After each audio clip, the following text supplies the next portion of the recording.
to be present in front of classified information, they have to have,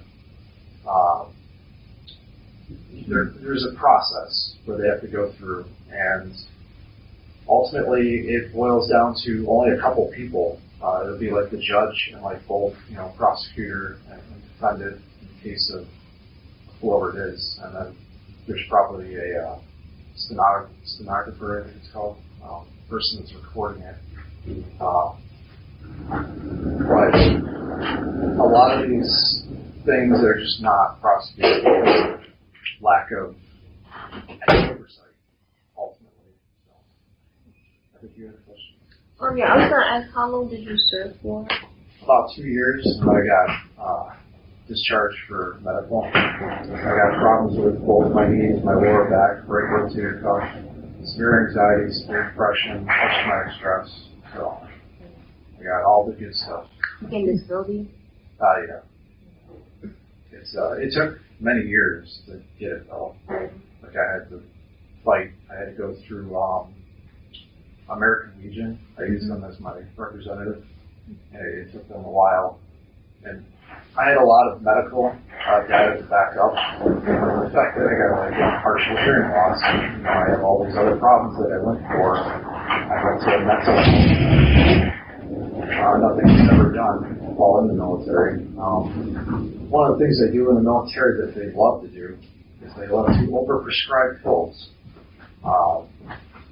Myself, I was on, at one point I had, I want to say like 12 different medications that I was on, like currently, and I had like, I don't know, more than 30 different types of medications because they kept switching my stuff because I couldn't eat, couldn't sleep, couldn't go to the bathroom, couldn't function like a normal human being. I had tons of pain, and their idea of fixing it is to just give you, for instance, fentanyl patches. They were giving those out. I had a friend who almost died from an overdose because they take the prescribed dosage and sometimes they'll just double it, because they're like, oh, this person's in extreme pain, and so they'll just kind of, it's very, it's not a good system. And the mental health in the military is a complete joke. 22 vets commit suicide per day. That's an underreported statistic. It's probably much higher for that because it's not accounting for people that, take their lives via like they crashed into a tree, and we don't know the case of why they did it or what happened. I've lost friends to it. I don't know. Maybe some of you have lost people to those sorts of things.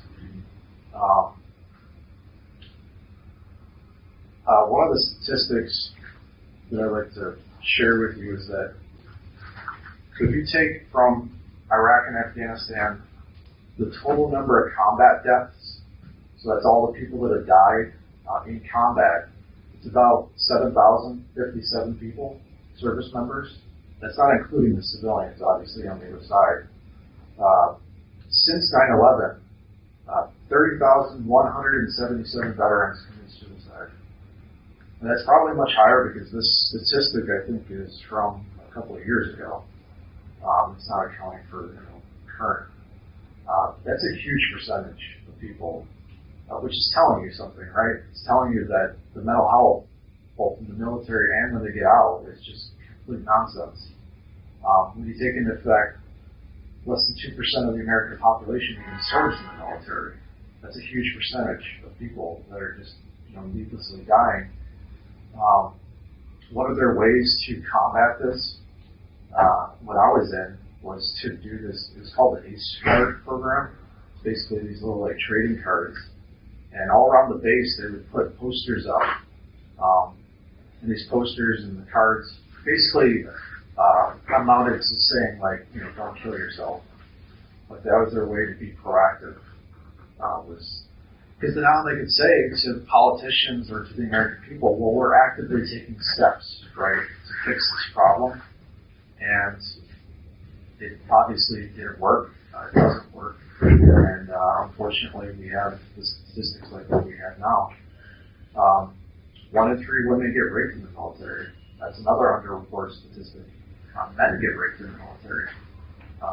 And the way that the process works, you can't just go to like the highest, ranking person on base and say, this is my problem.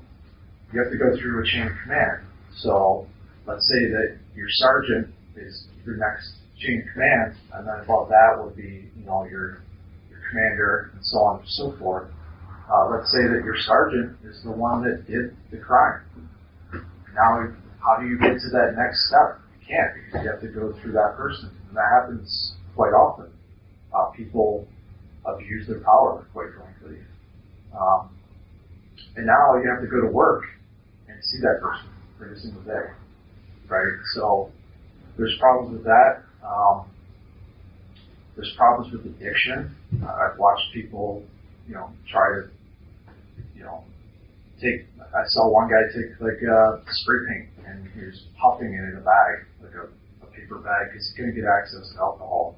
That was his way of coping. So there's a lot of that going on, and then obviously afterwards, I'm sure you've seen like that's on the streets, homeless people, which roughly, if you were to take all the homeless people on the streets on any given night in the United States, it's about 25% of those people are vets of some war, not just Iraq and Afghanistan, but Vietnam, Gulf War, and obviously the system failed them, right? Are there any other questions or comments before we move on?